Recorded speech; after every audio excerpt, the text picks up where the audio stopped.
number one reason why many good coaches are not able to consistently get results for their clients is because they're getting the wrong clients and they're making the wrong offers. They're offering the wrong things and they're offering to the wrong people. So if you want to be able to consistently generate great results for your clients, then you've got to be very, very discriminatory about what you offer and who you offer it to.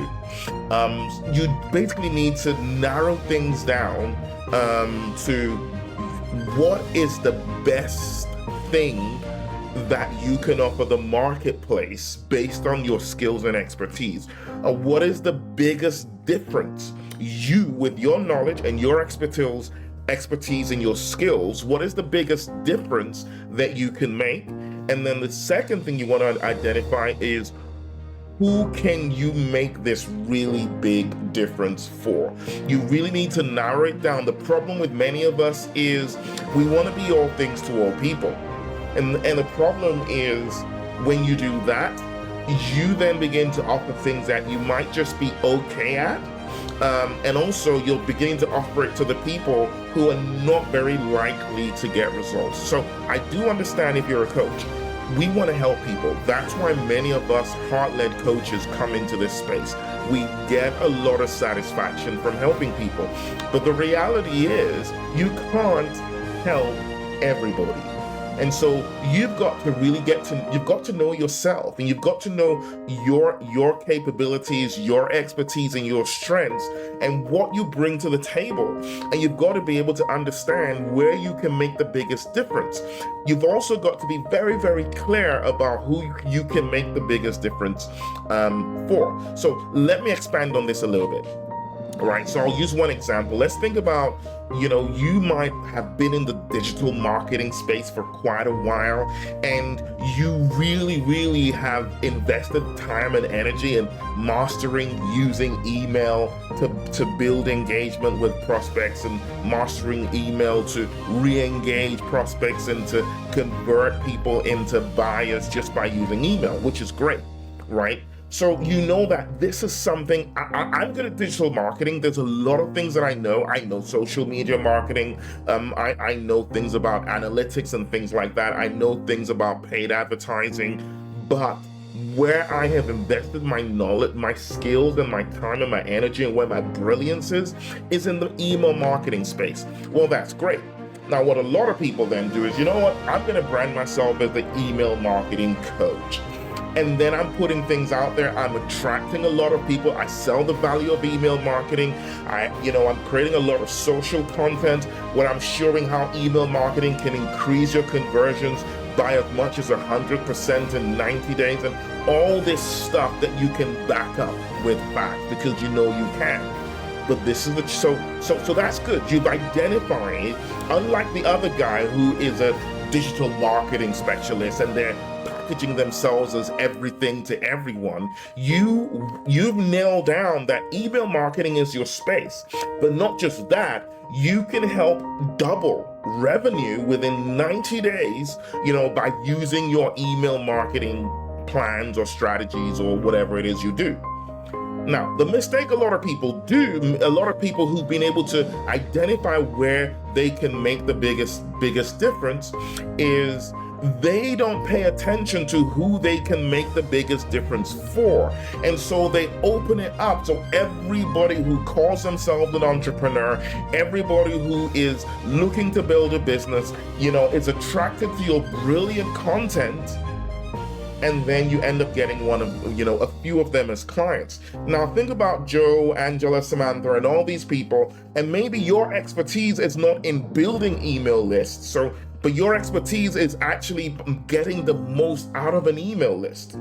But you're now attracting Angela, who has only 50 people on her email list. You're attracting Frank, who has only 100 people on his email list, and he hasn't emailed any of them in the last year. And the problem now is you attracting these people, and they spend money with you because they've seen your results or they've heard your testimonials, but you can't help them. You know why? Because your strengths can't be maximized with these individuals.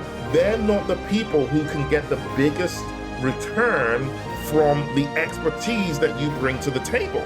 So if I was in your shoes and you were this email marketing specialist, I would be looking at people who have a list, of a minimum size, whatever that size is, where you know that, okay, if I have a business that has a list of 5,000 subscribers, I know how to even if they've not engaged with that list in a year, I know how to re-engage that list and build them up and re-establish the relationship.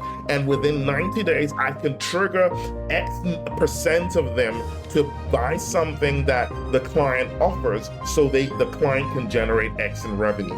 So you then know that I will only work with a business that has an email list of a certain size and has certain things that they offer within X to Y price range. So you know that if they have these things in place with my input, they will get results.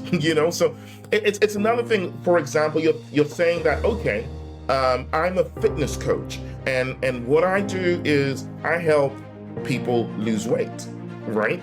Now that's quite broad, but you're gonna get different kinds of people. You're gonna get people who maybe have never had any motivation or desire to actually want to do what they need to do to lose weight.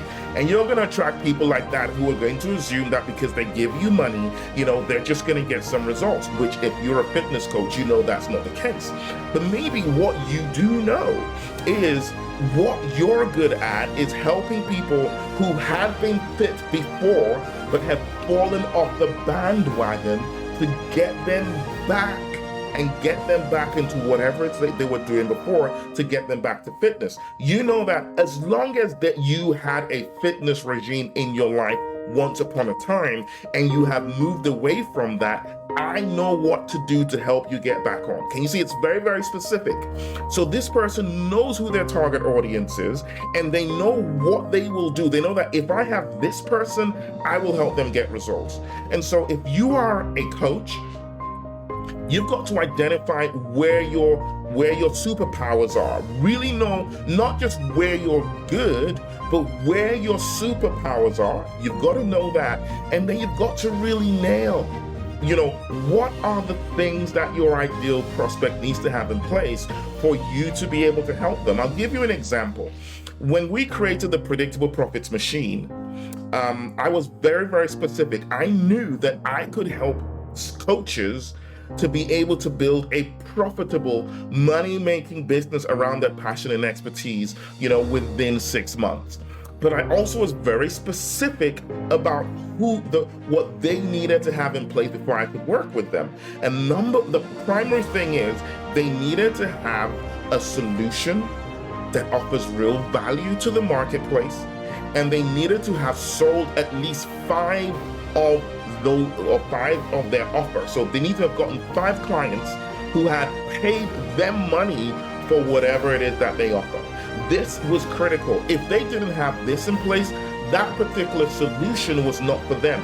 I knew that as long as they had proven their offer by getting 5 people to buy from them, I could help them build a predictable profits machine that would help them generate income consistently. Now, if there was a coach who probably could help people, wanted to help people, but they hadn't proven their idea, I didn't feel comfortable with them investing $8,000 with us to build this particular system. And because we were very specific, about who we offered this to, we were able to consistently help our clients generate great results. So you want to be very, very certain that you nail your superpower.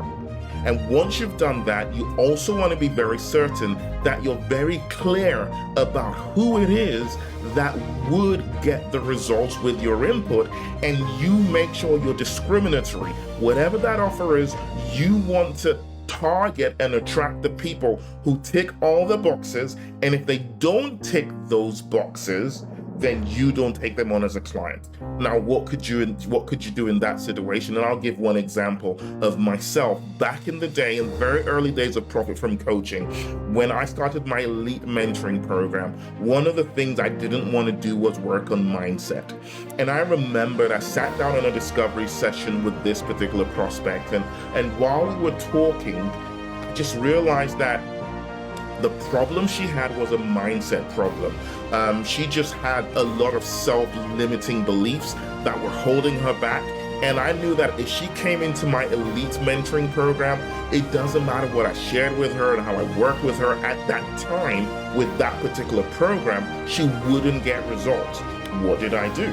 I reached out to a mindset coach and I recommended her. I said, speak to this person, because when we had the conversation, she also identified that she had a mindset issue that would get in the way of her getting results with me. And so we agreed. I had a friend who's a mindset coach, and I recommended her to him. And basically with this friend of mine, what we did was we just had an agreement that, if they met anyone who was a good fit for me, they'll send them my way. If I met anyone who was a good fit for them, I'll send them their way. Rather than taking this person on board, they get frustrated because they're not getting results, and I'm beginning to get frustrated because they're not following the program. The real problem would have been that I took on the wrong client in the first place. So you go ahead and implement that. Number one, you want to make sure that you're very clear about your superpower. What's the biggest difference that you can make? And number two, you've got to identify who can you make the biggest difference for.